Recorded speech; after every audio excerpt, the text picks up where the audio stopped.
The kindness of strangers here has been absolutely stunning, which is another reason why I've decided to give my whole life and career to Taiwan. I kind of wanted her to just grow up being like any old Taiwanese kid, but then she gets to junior high, and then the teacher kept just saying to her, she's a foreigner, so she can't do Chinese. Hi, my name's Johanne. I'm from Canada. I've been in Taiwan for 25 years. When I graduated university, I was looking around for a job. I wasn't finding anything. And then my mom comes to me and she goes, hey, there's an English teaching job in Kaohsiung. But to be honest, I quit like halfway through. They were kind of pimping me out to other schools and making money off of me. So I end up doing substitute teaching for these Canadians that almost died in 9/21. Whoa. In the epicenters. I was the reserves and I was living in Busan. The whole place was, because it was like less than a month, and you know how like Daojiao, they have the whalers and everything. So here I am teaching kindergarten, and there's like,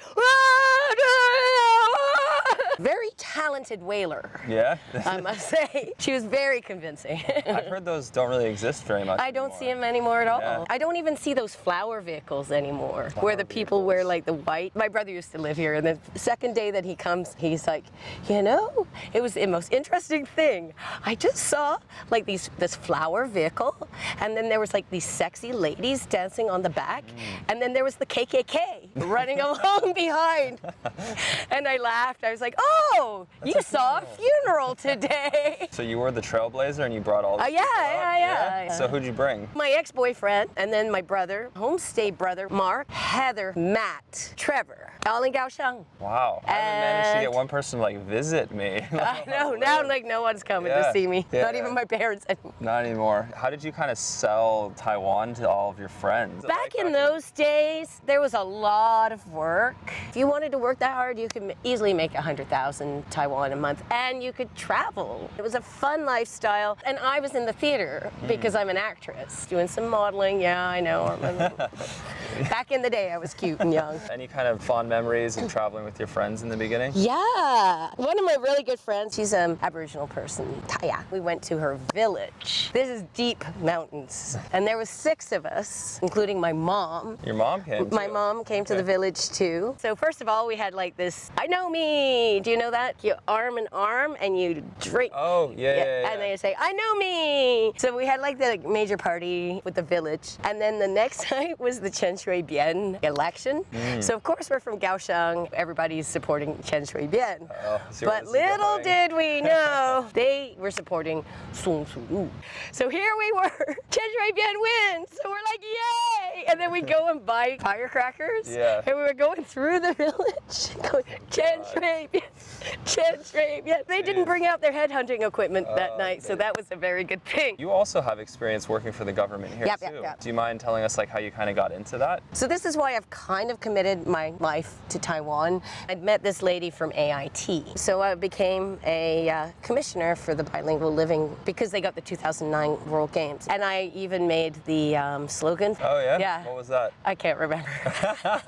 But it was everywhere. There was a lot of resistance to this sort of bilingual living. Kept trying to tell them the importance of having a native English speaker editing their stuff. But the craziest thing was they had Pom Wei, the queen of editing and the queen of English, offering the services of her company. And I'm not sure how much they took it. And did you meet your husband while you were working there, or how did you guys No, meet? I met my husband, this really kind of famous bar named Lighthouse. So I was going with Harleen and she said, oh, do you know South African Greg? And so I thought he was really, really handsome. And he is handsome. So we got married in 2004. I guess it's our 20th year. Congratulations.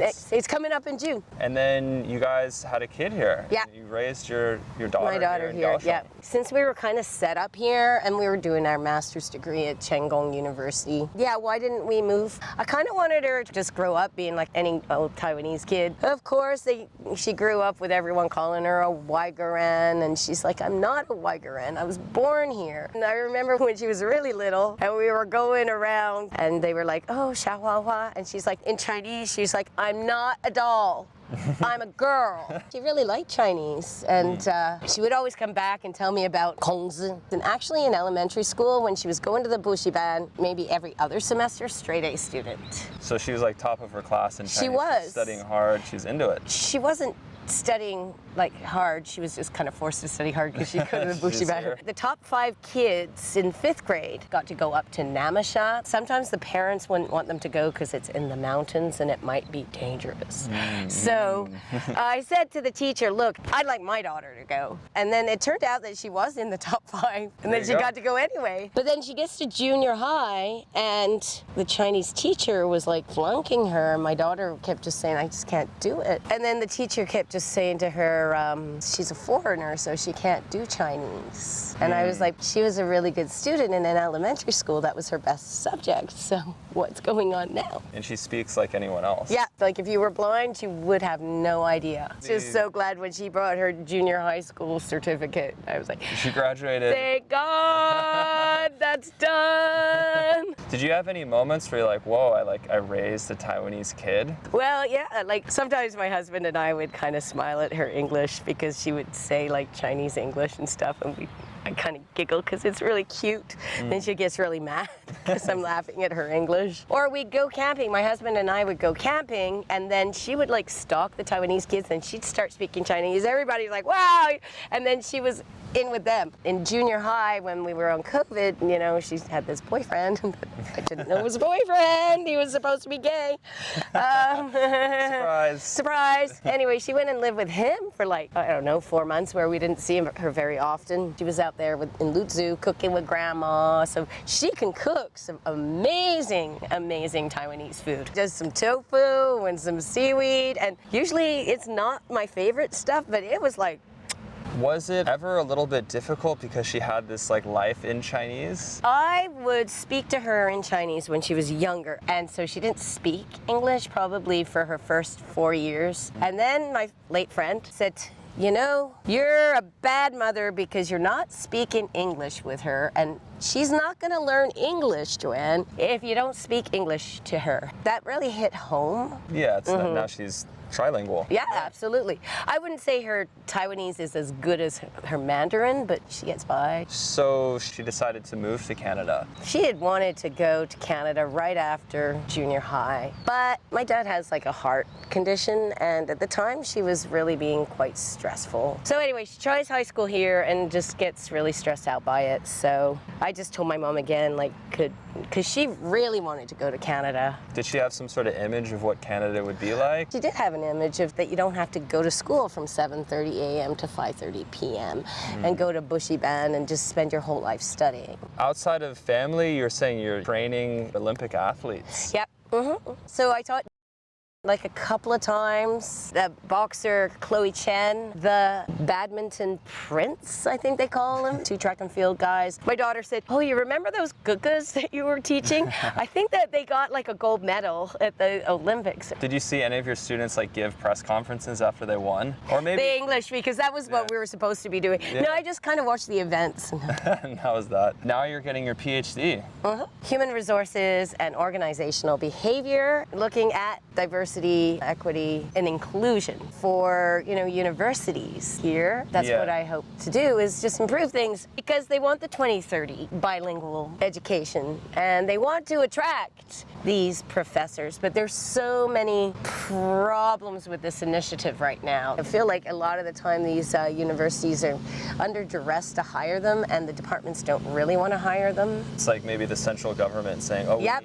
So this is why it would be a very good idea to have this sort of DEI training to understand the positive, and that they're not trying to take your jobs or anything like that. They're just here for a specific reason. There's just this whole idea that Taiwanese people are so nice and friendly to foreigners, and it's true. When you're like a tourist. The kindness of strangers here has been absolutely stunning, which is another reason why I've decided to give my whole life and career to Taiwan. But in the working situation, It's different. Yeah, it's way different. people just do not understand. You know, I feel like someone's been spreading rumors about me, and I'm trying to talk to people, and like the chairperson, and he'd be like, how long? Stop talking about this. I think it's just duress, and there's a lot of resistance, like, oh, our language rights or white privilege. So yeah, you feel like if there was more DEI here, there would just be more talent retention. And you'd get good people from abroad staying here. The population's getting older. Immigration has got to be a thing. It's really, really important for Taiwan's survival. If they made us citizens, then it would be seen more like an international country.